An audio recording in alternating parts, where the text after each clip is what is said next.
कुछ रहस्य ऐसे होते हैं ना जो हमें अपनी तरफ खींचते ही हैं। ऐसी कहानियां जहां जवाबों से ज्यादा सवाल होते हैं। लेकिन तब क्या होता है जब ये रहस्य किसी पुरानी किताब से निकलकर हमारी अपनी जिंदगी का हिस्सा बन जाए।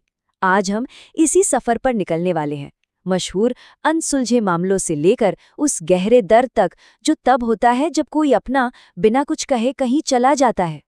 अगर हम इतिहास में देखें तो सदियों से कुछ ऐसी गुमशुदगियां हुई हैं जो आज भी हमें हैरान कर देती हैं। ये सिर्फ कहानियां नहीं हैं, बल्कि ऐसी पहेलियां हैं जिन्हें आज तक कोई सुलझा नहीं पाया है। जैसे 1872 की मैरी सेलेस्ट की कहानी को ही ले लीजिए। ये जहाज समुंदर में तैरता हुआ मिला, बिल्कुल ठीक ठाक हालत में, पर जहाज पर एक भी इंसान नहीं था। सोचिए वहां हुआ क्या होगा। एक गायब लाइफ बोट और एक टूटी हुई रस्सी, बस यही सुराग थे। वो 10 लोग कहाँ चले गए, कोई नहीं जानता। और फिर एक और बड़ा नाम आता है, एमिलिया एयरहार्ट का। 1937 में वो दुनिया का चक्कर लगाने के अपने एक ऐतिहासिक मिशन पर थीं, जब उनका प्लेन प्रशांत महासागर के ऊपर कहीं गायब हो गया। वो एविएशन की दुनिया की एक बहुत बड़ी हस्ती थी, और उनका यूं गायब हो जाना 20वीं सदी के सबसे बड़े रहस्यों में से एक बन गया। और जानते हैं सबसे दिलचस्प बात क्या है? ये रहस्य आज भी जिंदा है। लगभग 88 साल बाद भी लोग उन्हें खोज रहे हैं। 2026 में तो एक टीम एक दूर दराज के द्वीप पर कुछ जांच करने जा रही है, इस उम्मीद में कि शायद उन्हें एयरहट के प्लेन का कोई सुराग मिल जाए।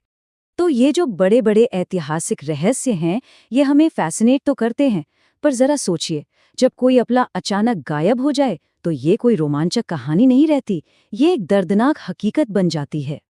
अब जरा इस नंबर को देखिए, 8007। ये सिर्फ एक नंबर नहीं है, ये उन लोगों की संख्या है जो 2026 में जनवरी के सिर्फ पहले 15 दिनों में सिर्फ दिल्ली से लापता हो गए। मतलब हर दिन करीब 54 लोग।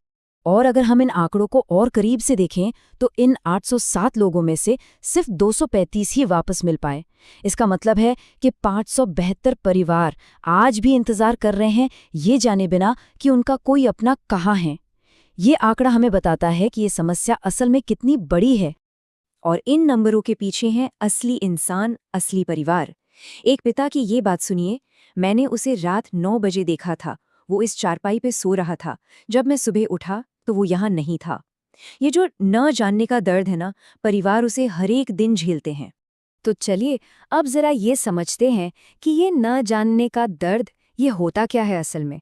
साइकोलॉजिस्ट ने इस अनुभव को समझने के लिए एक खास नाम दिया है।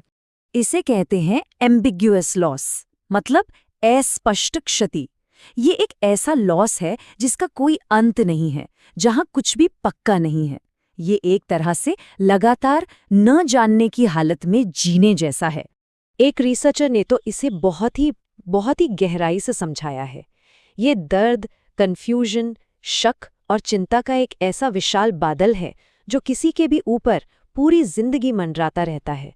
ये एहसास उन लोगों की जिंदगी पर पूरी तरह हावी हो जाता है।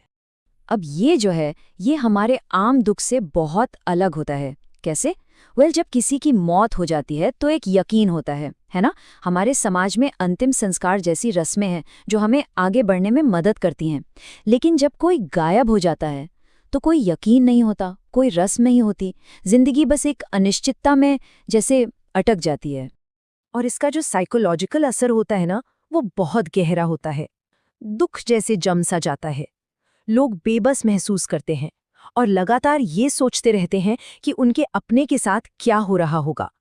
इससे डिप्रेशन और पीटीएसडी जैसी गंभीर मानसिक स्वास्थ्य समस्याओं का खतरा भी बढ़ जाता है। तो सवाल ये उठता है कि इस अंतहीन अनिश्चितता का सामना कोई कैसे करे, और हम उन लोगों की मदद कैसे कर सकते हैं जो इस मुश्किल से गुजर रहे हैं।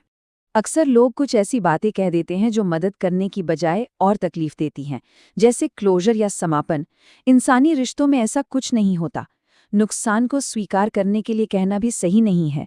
यहाँ जरूरी ये है कि नुकसान को नहीं बल्कि अनिश्चितता को स्वीकार करना सीखा जाए। और उम्मीद भी एक दो-धारी तलवार की तरह हो सकती है। तो फिर मददगार क्या है? अच्छा, एक्सपर्ट्स कुछ तरीके बताते हैं। पहला है दोनों और सोच अपनाना। मतलब इस बात को एक साथ मानना कि कोई अपना चला भी गया है और शायद नहीं भी। दूसरा, नई रस्में बनाना, जैसे उनके जीवन का जश्न मनाना, बिना ये माने कि वो अब नहीं है। और सबसे जरूरी, खुद के प्रति दयालु होना। इस मुश्किल से निकलने में मदद के लिए कुछ खास तरह की थेरेपीज भी है, जैसे कि CBTM, जो नेगेटिव विचारों को मैनेज करने में मदद करती है, या ACT, जो अनिश्चितता के बावजूद एक मीनिंगफुल जिंदगी जीने पर फोकस करती है, और माइंडफुल सेल्फ कंपैशन, जो मुश्किल भावनाओं को बिना जज किए स्वीकार करना सिखाती है। तो देखिए, सबसे जरूरी बात ये समझनी है कि यहाँ गोल क्लोजर या किसी तरह का अंत पाना नहीं है। असली गोल है अनिश्चितता के साथ जीना सीखना, और उस अनिश्चितता के होते हुए भी एक सार्थक जिंदगी बनाना। और ये हमें एक बहुत बड़े सवाल पर लाके खड़ा कर देता है। एक समाज के तौर पर हम उन लोगों के लिए एक बेहतर माहौल कैसे बना सकते हैं जो इस न जानने के बोझ के साथ जी रहे हैं। हम उनके दर्द को कैसे समझ सकते हैं और बिना कोई झूठा दिलासा दिए उनका साथ कैसे दे सकते हैं।